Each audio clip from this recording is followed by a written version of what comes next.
Kita niyo yung ulap mga bayaw doon sa unahan. Yung tsura noon ay snow dump. So may snow yan, mag-dump ng snow. Kaya kita kayo namumuti na bundok. Yan, ay tsura.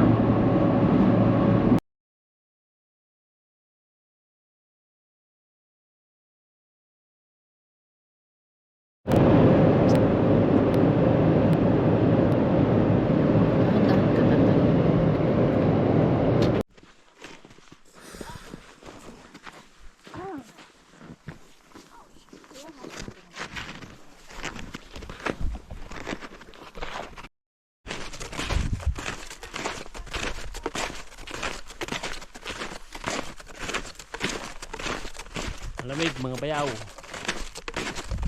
Snow showing tayo. So natin yung trail. Kukunti na yung pumunta. Pumunta tayo dun sa taas.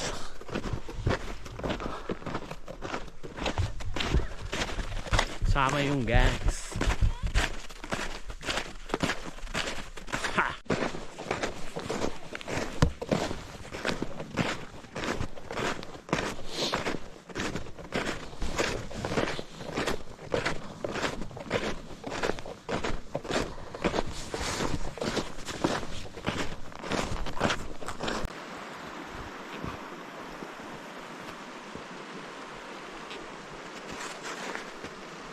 Hindi na ako ng tubig, oh.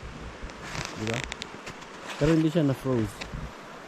Ngayon itong bridge, hindi natin alam gaano kalapad. So baka bigla tayong bumagsak dyan, eh. Hirap na. So let's continue the journey.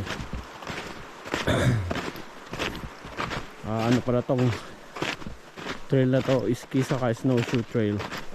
Pagka ganitong winter time. Pero trail to papunta sa Mount Kelly.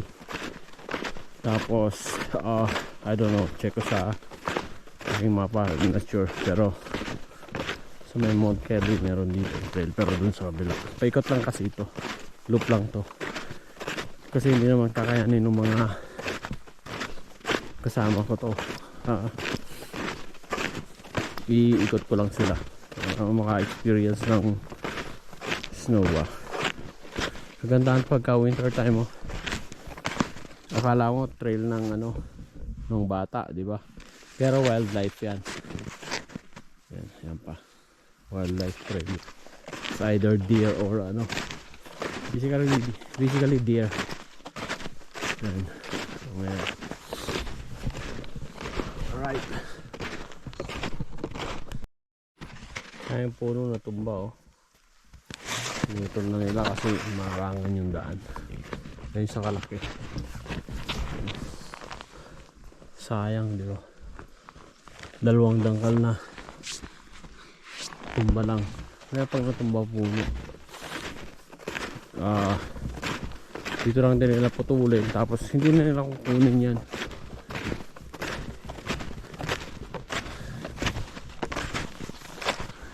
Dalawa.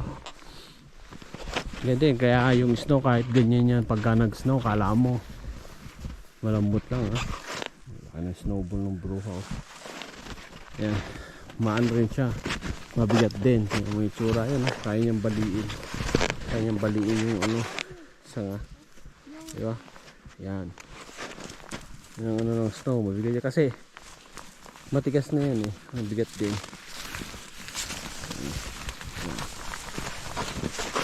Look, diba? Ibay. Ayan. So ganyan ang snow, kaya niyang magbali ng sanga-sanga or magpatumba ng puno. For example, yung isa na yan, no? So, malaki. Oh my god.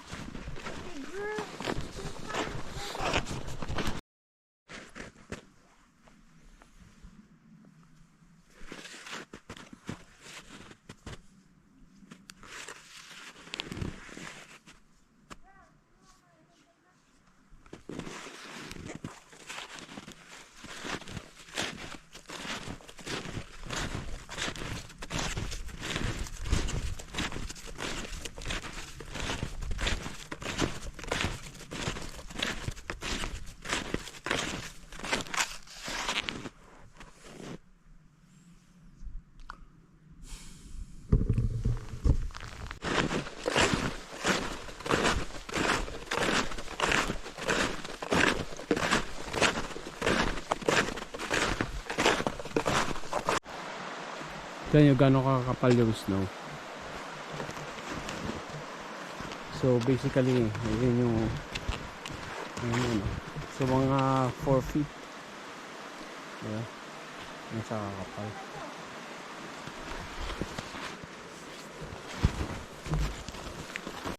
Kailangan ko mag back trail, naiwan yung radyo kasi iniwan ko dun sa daan, hindi raw napansin ng kasama ko.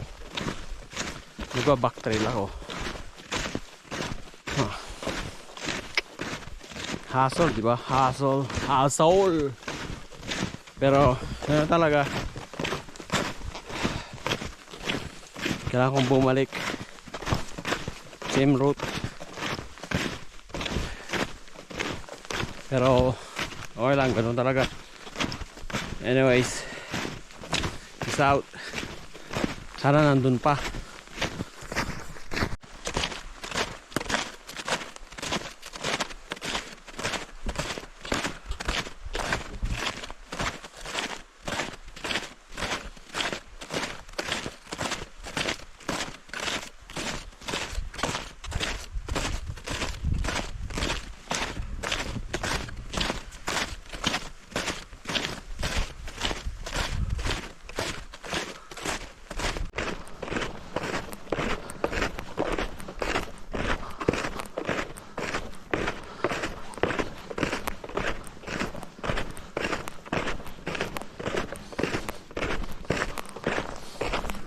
So yung radyo wala.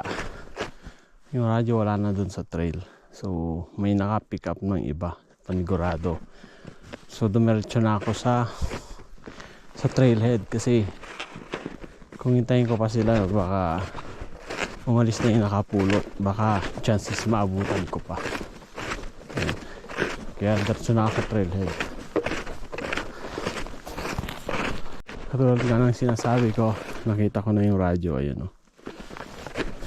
So may nakapulot na. So yung dalawang mag-asawa kanina, yun. So ito nga pala yung part ng Easy Manning Park. Pwede mong gawin dito pag ganitong winter, snow showing, ski, ganyan, wildlife viewing, ganyan, backcountry winter camping, downhill skiing, tapos cross country skiing. Yan mga pwede mong gawin dito. Yung backcountry winter camping, pagkaano lang yun, yung develop yung campsite, yung pagkakampingan nyo. So ayun. Tapos ano ba? Wildlife viewing, although less visible, pero nakita nyo naman yung mga marks, mga trail marks ng mga wildlife, di ba? Mga it's either deer or elk or rabbit, no? Kaya kung ano pa, ibon, basically mga wildlife, lynx, yan, squirrel, yung mga nutcrackers. So makikita mo yan eh. Pero swertehan lang. Yan. Tapos ano pa ba? Yung sa snow showing naman, pwede mo dito yung route ng Camby Creek, Windy Joe, saka yung Similkameen River Trails. Yan. Tapos yung ski naman, yung ski touring, Pat Dog, yan, Mount Kelly, o kaya yung Poland Lake, pwede mong puntahan dito. Right? Tapos sa downhill naman, Gibson Pass. Yan. 10 km from the resort nga lang, medyo malayo yun. Pero dun yung sa park na yun eh. Yan. Diba? Yun lang. Yung pwede mong gawin dito sa Easy Manning.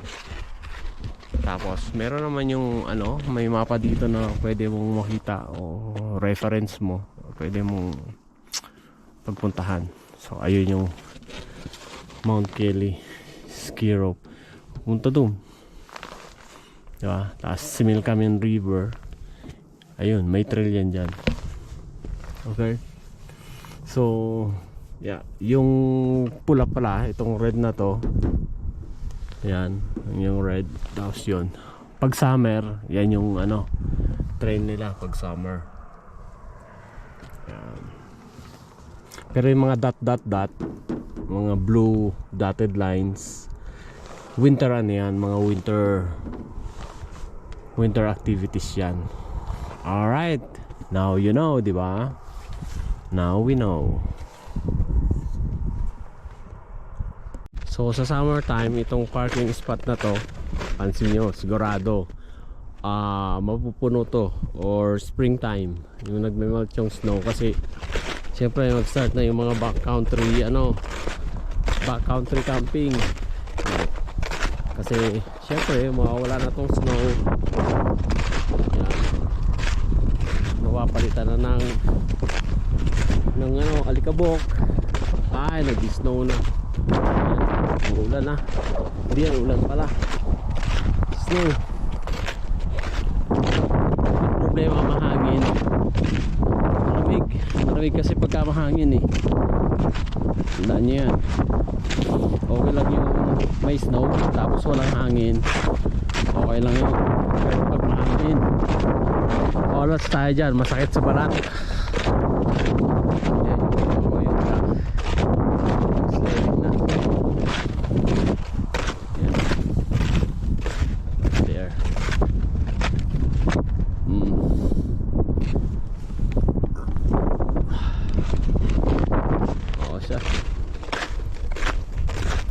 Yung ating reliable service. Ibayaw mo to. Right. Look at Raven. Dito nga pala kami ngayon sa Cannon Road. Andyan yung layon sa Cannon Road.